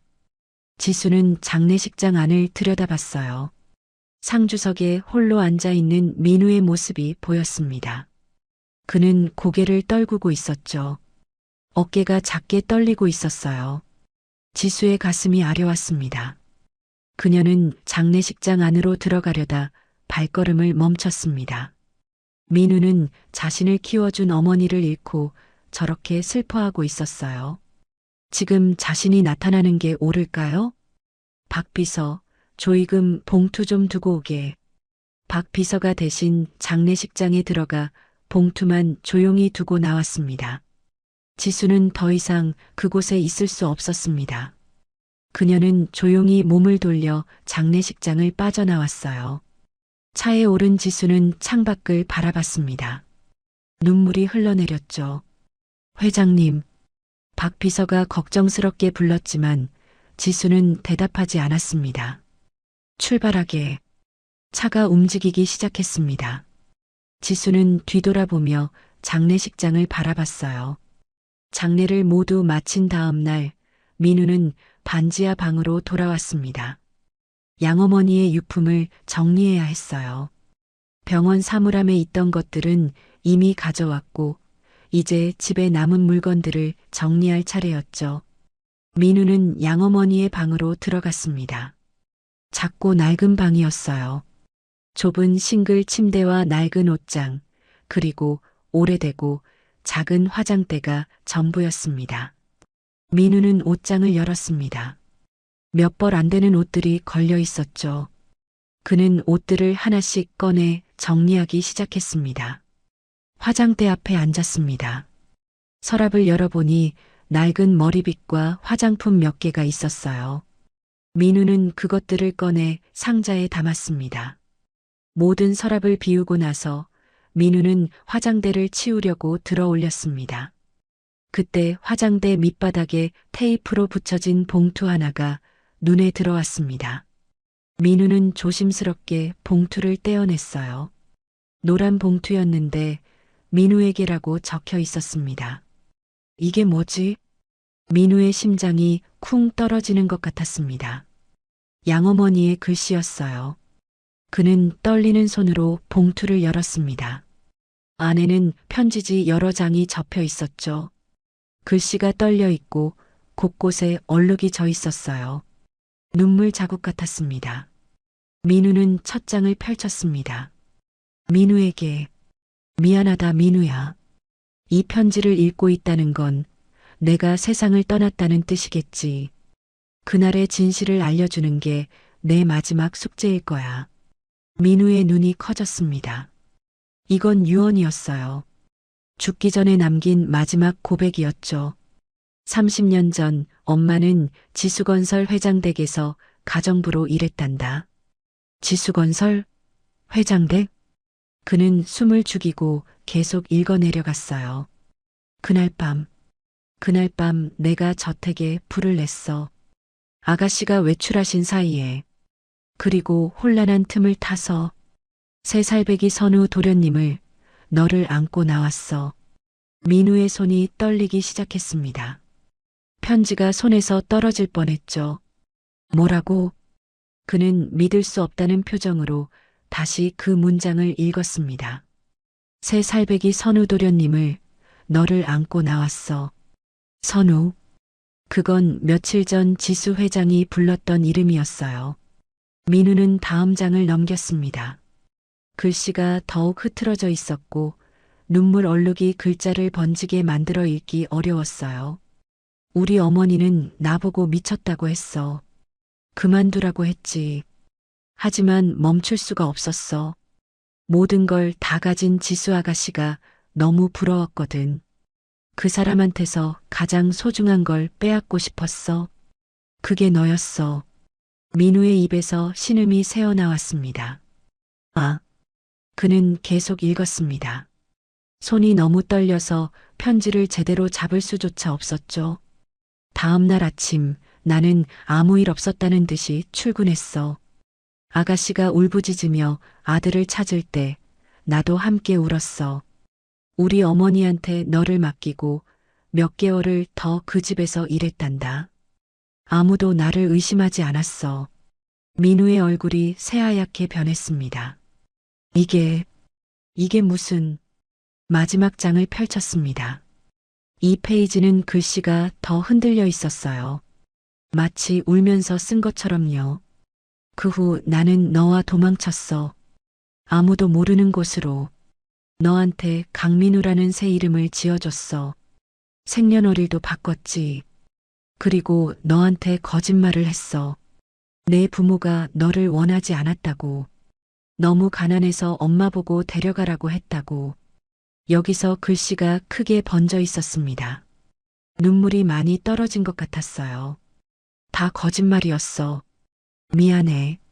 하지만 민우야, 이것만은 정말이야. 내가 너를 키운 30년, 너를 사랑한 30년. 그건 진심이었어. 단 한순간도 거짓이 아니었어. 내가 나의 전부였어. 너를 정말 사랑했어. 용서해줘. 제발 용서해줘. 마지막 문장 뒤로는 더 이상 글씨가 없었습니다. 다만 종이에 큰 눈물 자국만이 남아 있었죠. 편지가 민우의 손에서 떨어졌습니다. 바닥에 떨어진 편지를 멍하니 바라보던 민우는 갑자기 벽을 향해 주먹을 내리쳤습니다. 쿵! 아! 민우의 절규가 좁은 방 안에 울려 퍼졌습니다. 그는 바닥에 무릎을 꿇고 앉았어요. 두 손으로 머리를 감싸쥐었죠. 거짓말이야. 거짓말이라고. 하지만 편지는 거기 있었습니다. 양어머니의 글씨로 적힌 진실이요. 모든 것이 계획된 범죄였습니다. 어머니, 민우가 흐느꼈습니다. 왜 그러신 거예요? 그는 바닥에 떨어진 편지를 집어들었습니다. 마지막 페이지를 다시 봤죠. 너를 정말 사랑했어. 그 문장이 눈에 들어왔습니다. 민우는 가슴을 움켜쥐었습니다. 찢어질 듯 아팠어요. 사랑했다고요? 유괴해놓고 사랑했다고요? 하지만 동시에 민우는 알고 있었습니다. 양어머니가 자신에게 준 30년의 사랑도 진실이었다는 것을요. 가난했지만 따뜻했던 식사 시간들, 아플 때 밤새 간호해주던 손길, 자신의 학비를 위해 새벽부터 일하던 뒷모습, 그 모든 것이 거짓이었을까요? 흑, 흑흑. 민우는 편지를 가슴에 안고 소리내어 울었습니다. 배신감과 슬픔, 그리고 이해할 수 없는 그리움이 뒤섞인 눈물이었어요. 창밖으로 해가 지고 있었습니다. 좁은 반지하 방은 어둠에 잠겨갔죠. 이제 그는 모든 진실을 알게 되었습니다. 그리고 그 진실은 너무도 잔인했어요. 다음 날 아침, 민우는 편지를 든 채 반지하 방을 나섰습니다. 밤새 한숨도 자지 못했어요. 눈은 퉁퉁 부어 있었고 얼굴은 핏기 하나 없이 창백했죠. 그는 지하철을 탔습니다. 출근 시간이라 사람들로 붐볐지만 민우는 아무것도 보이지 않았어요. 머릿속은 오직 한 가지 생각뿐이었습니다. 이 편지를 보여드려야 해. 지수건설 본사 앞에 도착한 민우는 건물을 올려다봤습니다. 높이 솟은 유리 건물이 아침 햇살에 반짝이고 있었죠. 그는 깊은 숨을 들이쉬고 건물 안으로 들어갔습니다. 한편 30층 회장실에서는 지수가 창밖을 바라보고 있었습니다. 회장님, 아침 식사라도 하셔야죠. 박 비서가 걱정스럽게 말했지만 지수는 고개를 저었습니다. 괜찮네. 입맛이 없어. 지수는 며칠간 제대로 먹지도 자지도 못했어요. 머릿속은 온통 아들 생각뿐이었죠. 선우는 지금 어떻게 지내고 있을까? 장례를 치르느라 얼마나 힘들까요? 혼자서 모든 걸 감당하고 있을 아들을 생각하니 가슴이 미어졌습니다. 그때였어요. 쿵쿵쿵. 회장실 문이 거칠게 노크되었습니다. 아니, 노크라기보단 두드리는 소리에 가까웠죠. 누구시? 박 비서가 문을 열기도 전에 문이 벌컥 열렸습니다. 민우가 서 있었습니다. 지수는 깜짝 놀라 자리에서 일어났어요. 민우의 모습은 처참했습니다. 머리는 헝클어져 있었고 옷도 구겨져 있었죠. 마치 며칠 동안 잠도 자지 못한 사람 같았어요. 강사원, 어떻게 비서실도 거치지 않고? 박 비서가 당황해서 말했지만 민우는 대답하지 않았습니다. 그는 비틀거리며 회장실 안으로 들어왔어요. 손에는 노란 봉투를 꽉 쥐고 있었습니다. 선우야. 지수가 조심스럽게 불렀습니다. 하지만 민우는 그녀를 똑바로 쳐다보지 못했어요. 민우는 책상 앞으로 다가갔습니다. 그리고 떨리는 손으로 봉투를 책상 위에 올려놓았죠. 이걸 보세요. 민우의 목소리는 쉬어 있었습니다. 지수는 봉투를 바라봤습니다. 민우에게라고 적힌 글씨가 보였죠. 이게 뭐니? 지수가 물었습니다. 민우는 대답 대신 고개를 돌렸어요. 지수는 봉투를 집어들었습니다. 안에서 편지지 여러 장을 꺼냈죠. 첫 장을 펼쳤습니다. 떨린 글씨로 민우에게라고 적혀 있었어요. 지수는 계속 읽어 내려갔습니다. 그러다 한 문장에서 멈췄죠. 30년 전 엄마는 지수건설 회장 댁에서 가정부로 일했단다. 지수의 얼굴이 하얗게 변했습니다.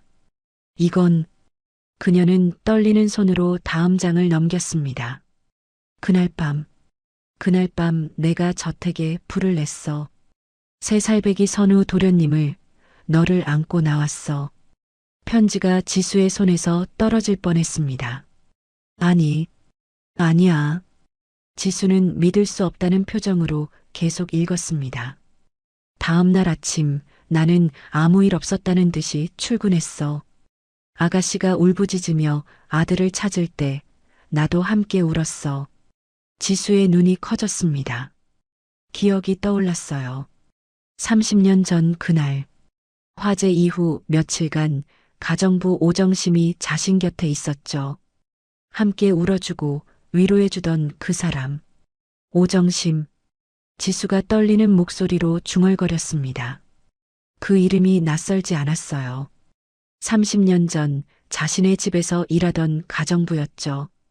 지수는 마지막 장까지 모두 읽었습니다. 편지를 읽는 내내 그녀의 손은 떨리고 있었어요. 편지를 다 읽은 지수는 그 자리에 주저앉았습니다. 다리에 힘이 풀린 것이죠. 그때 그 사람이. 지수의 목소리가 떨렸습니다. 아무도 의심할 수 없었어. 그녀는 두 손으로 얼굴을 감쌌습니다. 내 아들이 사라졌는데, 죽었는지 살았는지도 모르는데, 그 사람은 내 옆에서 함께 울고 있었어. 지수의 목소리가 점점 커졌습니다. 어떻게 그럴 수가 있어? 아이를 훔쳐간 사람이. 어떻게 아무렇지 않게 매일 출근할 수 있어? 그녀는 책상을 주먹으로 쳤습니다. 쿵! 소리가 회장실에 울려 퍼졌죠. 회장님. 박 비서가 다가가려 했지만 지수는 손을 들어 막았습니다. 민우는 그 모습을 멍하니 바라보고 있었어요. 그도 편지를 처음 읽었을 때 똑같은 감정을 느꼈으니까요. 회장님. 민우가 떨리는 목소리로 불렀습니다. 지수는 고개를 들어 민우를 봤어요. 눈에는 눈물이 가득했습니다. 이게 다 사실입니까? 민우가 물었습니다. 그의 목소리도 눈물로 젖어 있었죠.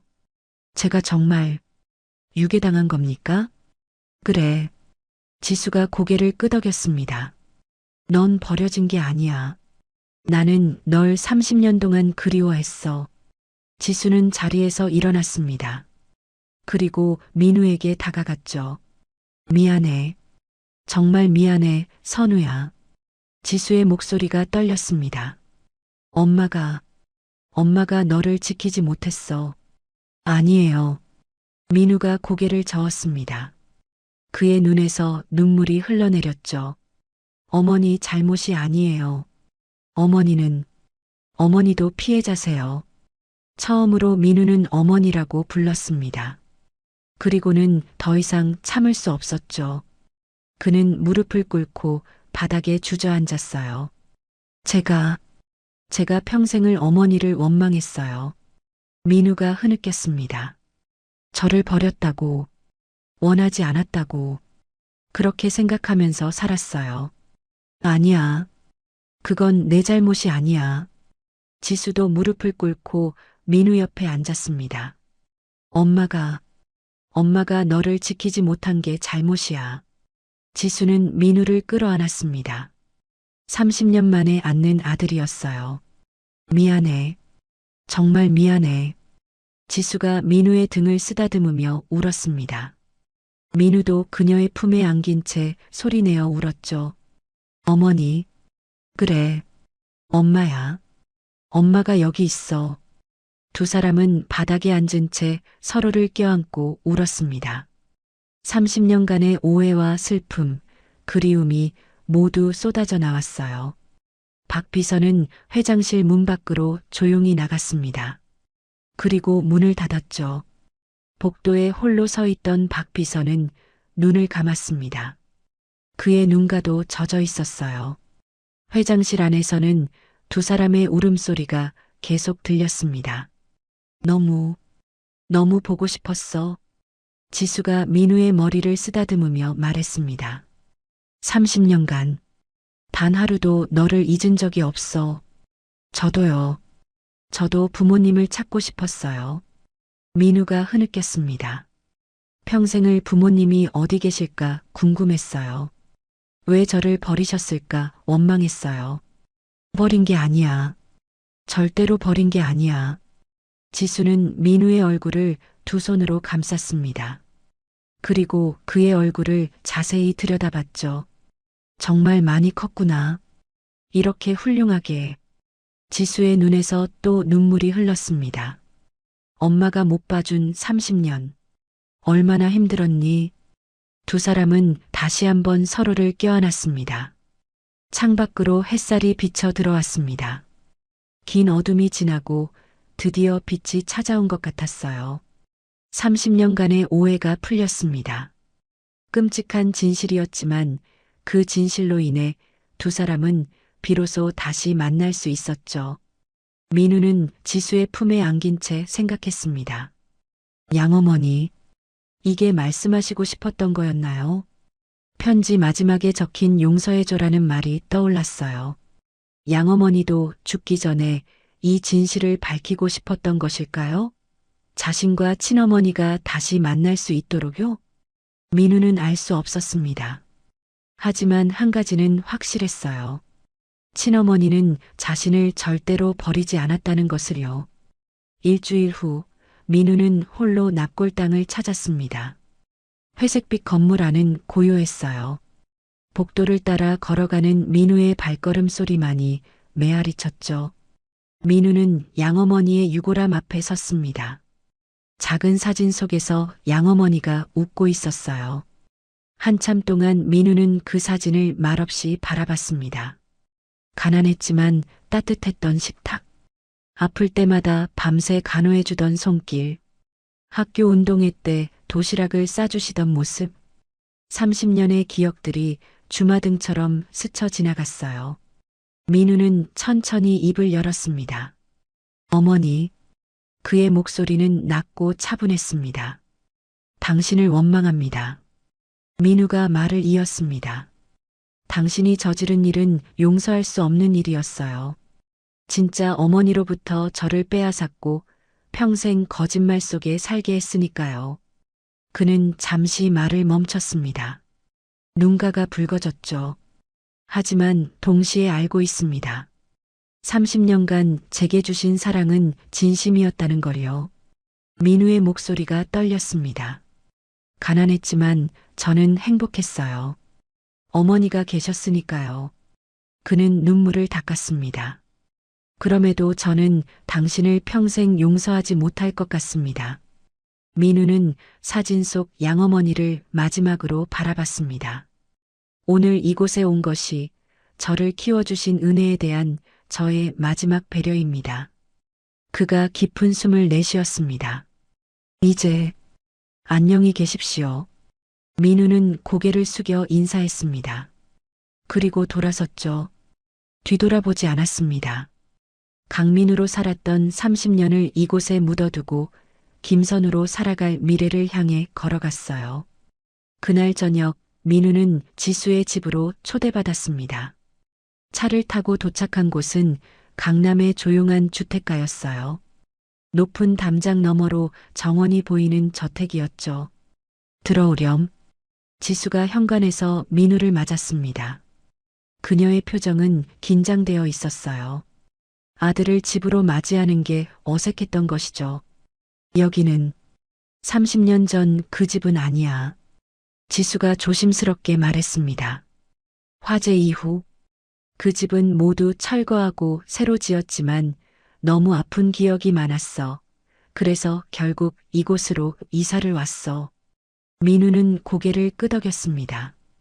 현관을 들어서니 넓은 거실이 나왔어요. 세련되고 깔끔한 인테리어였지만 왠지 모를 쓸쓸함이 느껴졌습니다. 저녁 먹자. 지수가 식당으로 민우를 안내했습니다. 식탁에는 정성스럽게 차려진 음식들이 놓여 있었어요. 앉으렴. 지수와 민우는 마주 앉았습니다. 하지만 어색한 침묵만이 흘렀어요. 민우는 수저를 들었다 놓았다를 반복했습니다. 입맛이 없었죠. 지수도 마찬가지였어요. 한참의 침묵 끝에 민우가 먼저 수저를 내려놓았습니다. 어머니. 민우가 조심스럽게 불렀습니다. 지수가 고개를 들어 그를 바라봤죠. 민우는 고개를 숙였습니다. 그리고 떨리는 목소리로 말했죠. 제가 평생 어머니를 오해했어요. 저를 버렸다고, 원하지 않았다고. 다시 한번 죄송합니다. 아니야. 지수가 민우의 말을 끊었습니다. 그건 내 잘못이 아니야. 그렇게 믿도록 만든 건 그 사람이었으니까. 하지만 민우의 눈에서 눈물이 흘렀습니다. 아들아. 지수는 자리에서 일어나 민우 옆으로 다가갔습니다. 그리고 그의 손을 꽉 잡았죠. 과거는 이제 중요하지 않아. 지수의 목소리는 단호하면서도 따뜻했습니다. 내가 날 오해했든 원망했든 그건 모두 과거야. 지금 중요한 건 그녀는 민우의 얼굴을 바라봤습니다. 우리가 이렇게 다시 만났다는 거잖니. 그리고 앞으로 함께할 시간이 있다는 거지. 민우가 고개를 들었습니다. 눈물로 젖은 눈으로 지수를 바라봤죠. 정말 괜찮으세요? 괜찮아.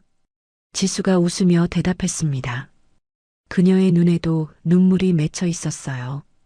엄마는 내가 살아있다는 것만으로도 충분해. 그것만으로도 감사해. 민우는 더 이상 참을 수 없었습니다. 그는 지수의 손을 꽉 잡았죠. 어머니, 감사합니다. 저를 포기하지 않으셨어요. 내가 내 아들인데 어떻게 포기하겠니? 지수가 민우의 머리를 쓰다듬었습니다. 마치 어린아이를 대하듯이요. 이제 과거는 잊자. 우리 앞으로를 생각하는 거야. 민우는 고개를 끄덕였습니다. 식사 후 지수가 민우의 손을 잡았습니다. 너에게 보여줄 게 있어. 따라와. 지수는 민우를 2층으로 안내했습니다. 복도를 따라 걷다가 한 방 앞에서 멈췄죠. 이 방은 지수가 문손잡이를 잡았습니다. 하지만 바로 열지 못했어요. 손이 떨리고 있었죠. 사실 이사 후에 한 번도 열어본 적이 없어. 그녀의 목소리가 떨렸습니다. 너를 잃고 나서 차마 이 방을 볼 수가 없었거든. 민우는 지수의 옆에 조용히 서 있었습니다. 지수는 깊은 숨을 들이쉬고 문을 열었습니다. 방 안은 어둠에 잠겨 있었어요. 지수가 불을 켰죠. 순간 민우는 숨이 멎는 것 같았습니다. 방 안은 작은 침대, 장난감 상자, 그리고 작은 책상. 책상 위에는 파란색 자동차 장난감이 놓여 있었습니다. 며칠 전 회장실에서 봤던 바로 그 장난감이었어요. 이 방은 내 방이야. 지수가 떨리는 목소리로 말했습니다. 선우의 방. 내가 3살 때까지 쓰던 방을 그대로 다시 만들어뒀어. 하지만 들어갈 용기가 나지 않았지. 민우는 천천히 방 안으로 들어갔습니다. 책상 위에 파란색 자동차를 집어들었어요. 손에 쥐는 순간 이상한 감정이 밀려왔습니다. 낯설지만 동시에 익숙한 느낌이었죠. 이 장난감을 정말 좋아했구나. 민우가 중얼거렸습니다. 자신도 모르게 나온 말이었어요. 그래. 지수가 뒤에서 대답했습니다. 넌 이 자동차를 손에서 놓지 않았어. 어디를 가든 꼭 들고 다녔지. 민우는 자동차를 가슴에 안았습니다. 그리고 방을 둘러봤어요. 침대 옆 벽에는 작은 그림들이 붙어 있었습니다. 이제 내 방이야. 지수가 민우의 옆으로 다가왔습니다. 30년간 주인을 기다렸어. 이제 돌아왔으니. 그녀는 민우를 바라봤습니다. 집으로 들어오지 않겠니? 민우의 눈에서 눈물이 흘러내렸습니다. 여기가 제 집인가요? 그럼. 지수가 웃으며 대답했습니다. 여기가 내 집이야. 민우는 더 이상 말할 수 없었습니다. 그는 고개를 끄덕이며 눈물을 흘렸어요. 들어올게요. 어머니. 그 말에 지수는 아들을 꽉 껴안았습니다. 고마워. 정말 고마워, 선우야. 두 사람은 선우의 방에서 서로를 껴안고 울었습니다. 창밖으로 달빛이 비쳐 들어왔습니다. 30년간 비어있던 방에 드디어 주인이 돌아온 것이죠.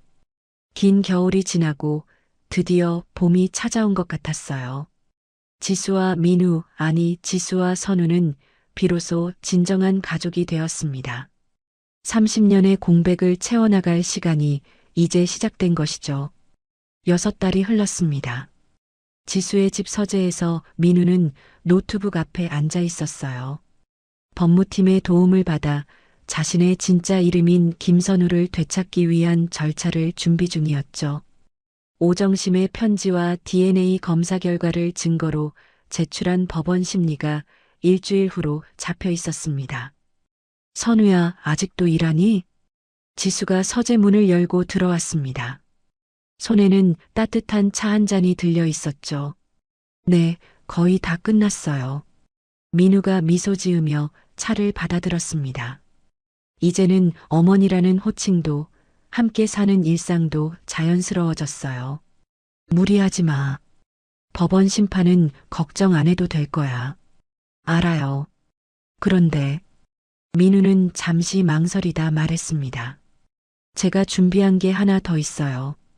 어머니께 보여드리고 싶은데. 뭔데? 지수가 궁금한 표정으로 물었습니다. 민우는 책상 서랍에서 두툼한 파일을 꺼냈어요. 표지에는 현장 근로자 복지혁신안이라고 적혀 있었죠. 이게 뭐니? 밤새 작업한 기획안이에요. 민우가 파일을 지수에게 건넸습니다. 제가 회사에서 하고 싶은 일이 생겼어요. 지수는 파일을 펼쳐 들었습니다. 첫 페이지부터 꼼꼼하게 정리된 내용들이 눈에 들어왔죠. 현장 근로자 이동식 쉼터 확대 방안, AI 기반 위험 감지 시스템 도입, 근로자 복지 향상 프로그램. 이걸 내가 다 만들었니? 지수가 놀란 표정으로 물었습니다. 네. 제가 현장에서 직접 일해봤잖아요. 그분들이 얼마나 힘든지 알아요. 민우의 목소리에 열정이 담겨 있었습니다. 어머니, 저는 회장 아들이라는 이유로 특별 대우를 받고 싶지 않아요. 제 능력으로 회사에 기여하고 싶어요. 지수는 아들을 바라봤습니다. 그의 눈빛이 진지했죠. 민우가 파일을 가리키며 말했습니다. 현장 근로자들을 위한 복지 시스템을 제가 처음부터 다시 만들고 싶어요. 제가 가장 잘할 수 있는 일이자 꼭 해야만 하는 일이라고 생각해요. 지수는 파일을 천천히 읽어 내려갔습니다. 구체적인 계획과 예산안, 기대 효과까지 모두 상세하게 정리되어 있었어요. 좋아. 지수가 파일을 덮으며 말했습니다. 내 뜻대로 해보렴. 엄마가 전폭적으로 지원할게. 정말요? 민우의 얼굴이 환해졌습니다. 그럼. 하지만 쉽지 않을 거야. 일부 임원들은 예산 문제를 들어 반대할 테니까. 설득할 자신 있어요. 민우가 당당하게 대답했습니다. 지수는 아들의 어깨를 다독였죠. 든든하구나, 우리 아들. 1년 후, 지수건설 본사 대회의실, 이사회가 열리고 있었습니다. 다음은 안전복지혁신팀의 김선우 팀장님께서 발표하시겠습니다. 사회자의 안내에 선우가 자리에서 일어났습니다. 정장을 단정히 차려입은 그는 당당한 모습이었어요. 법원에서 성명 정정이 허가된 후 그는 정식으로 김선우라는 이름을 되찾았죠. 그리고 안전복지혁신팀을 새로 만들어 팀장으로 임명되었습니다. 안녕하십니까? 안전복지혁신팀 김선우입니다. 선우가 프레젠테이션을 시작했습니다. 화면에 현장 근로자들의 모습이 떴죠. 임원들이 진지한 표정으로 화면을 바라봤습니다. 현장의 가장 큰 문제는 열악한 휴게시설과 안전 사각지대였습니다. 이를 해결하기 위해 핵심 사업을 제안합니다. 선우가 다음 슬라이드를 넘겼습니다. 근로자 이동식 쉼터 확대입니다. 현재 대형 현장 위주로 설치된 쉼터를 중소형 현장까지 확대하고 냉난방 시설과 간단한 식사 공간을 갖춘 이동식 쉼터를 도입하겠습니다. 한 임원이 손을 들었습니다. 김 팀장, 예산이 너무 많이 들어가는 것 아닙니까? 전례가 없습니다. 이것은 비용이 아니라 투자입니다. 그가 단호하게 말했습니다. 저는 그분들의 고통을 압니다. 여름 40도 폭염 속에서 겨울 영하의 추위 속에서 일하시는 분들입니다. 선우의 목소리에 힘이 실렸습니다. 쉼터 하나로 근로자들의 능률이 20% 향상되고 안전사고가 30% 감소한다면 그것이 비용입니까? 임원들이 고개를 끄덕이기 시작했습니다. 그리고 전례가 없다고 하셨습니다. 맞습니다. 하지만 선우가 회의실을 둘러보며 말했습니다. 전례가 없으면 우리가 만들면 됩니다. 지수건설이 업계 최초로 근로자 복지의 새로운 기준을 세우는 겁니다. 회의실이 조용해졌습니다. 잠시 침묵이 흐른 뒤 지수가 입을 열었죠. 이견 있으신 분? 아무도 입을 열지 않았습니다. 좋아요. 김 팀장의 제안, 그렇게 추진합시다. 임원들의 고개가 동시에 끄덕여졌습니다. 지수는 미소를 지으며 회의록에 서명을 남겼습니다. 그럼 공식 안건으로 승인합니다. 선우도 쑥스럽게 웃으며 귓불을 만졌죠. 몇 달 후 서초동 건설 현장. 휴식 시간입니다. 현장 소장의 외침에 근로자들이 새로 설치된 이동식 쉼터로 들어갔습니다. 쉼터 안은 시원한 에어컨 바람이 나오고 있었어요. 깨끗한 테이블과 의자, 그리고 정수기와 전자레인지까지 갖춰져 있었죠. 와, 이거 완전 좋은데. 예전엔 그늘도 없는 데서 쉬었는데. 천국이네. 근로자들이 감탄하며 자리에 앉았습니다. 바로 그때 안전모를 쓴 선우가 쉼터 앞을 지나갔습니다. 저기 김 팀장님이시다. 한 근로자가 선우를 알아봤습니다. 김 팀장님, 고맙습니다. 덕분에 편하게 쉴 수 있어요. 근로자들이 일제히 인사했습니다. 선우는 쑥스러운 표정으로 손을 흔들었죠. 아니에요. 당연한 일을 한 것뿐입니다. 그는 귓불을 만지며 웃었습니다. 아버지의 습관이 여전히 남아 있었어요. 그 주 주말 오후 지수와 선우가 테이블에 앉아 커피를 마시고 있었습니다. 따뜻한 햇살이 두 사람을 비추고 있었죠. 어머니, 다음 프로젝트로 청년 건설인 육성재단을 만들고 싶어요. 선우가 열정적으로 말했습니다. 건설 현장에서 일하고 싶어하는 청년들에게 교육과 일자리를 제공하는 거예요. 기술도 배우고 안정적인 미래도 보장받을 수 있게요. 지수는 아들의 이야기를 듣며 미소 지었습니다. 좋은 생각이구나. 언제부터 준비할 거니? 다음 달부터 기획안을 만들 생각이에요. 선우의 눈이 반짝였습니다. 지수는 커피잔을 내려놓고 아들의 손을 잡았죠. 선우야, 내 어머니, 정말 자랑스럽다. 내가 이렇게 훌륭하게 자라줘서. 지수의 눈에 눈물이 맺혔습니다. 30년을 기다린 보람이 있어. 어머니. 선우도 지수의 손을 꽉 잡았습니다. 저도 어머니를 만나서 정말 행복해요. 이제는 과거가 아니라 미래를 생각할 수 있어요. 두 사람은 서로를 바라보며 웃었습니다. 정원 너머로 석양이 지고 있었어요. 붉은 노을이 하늘을 물들이고 있었죠. 30년의 긴 이별이 있었습니다. 고통과 오해도 있었죠. 하지만 이제 두 사람은 다시 만났습니다. 진정한 어머니와 아들이자 서로를 이해하고 지지하는 동반자가 되었어요. 지수와 선우는 함께 석양을 바라보았습니다. 그들 앞엔 희망찬 미래가 펼쳐져 있었죠. 어머니, 우리 함께 더 좋은 회사를 만들어요. 선우가 말했습니다. 그래. 함께라면 뭐든 할 수 있어. 지수가 대답했습니다. 석양빛이 두 사람을 따뜻하게 감쌌습니다. 이제 그들에게는 함께할 시간이 있었습니다. 오늘의 이야기가 당신의 마음에 작은 울림을 드렸다면 앞으로도 당신의 나날에 잔잔한 위로가 될 이야기들로 찾아뵐 수 있도록 구독과 좋아요를 눌러주세요. 그리고 사연의 주인공을 위한 따뜻한 말씀도 댓글로 부탁드립니다. 당신의 오늘을 늘 응원합니다. 인생 나날이었습니다.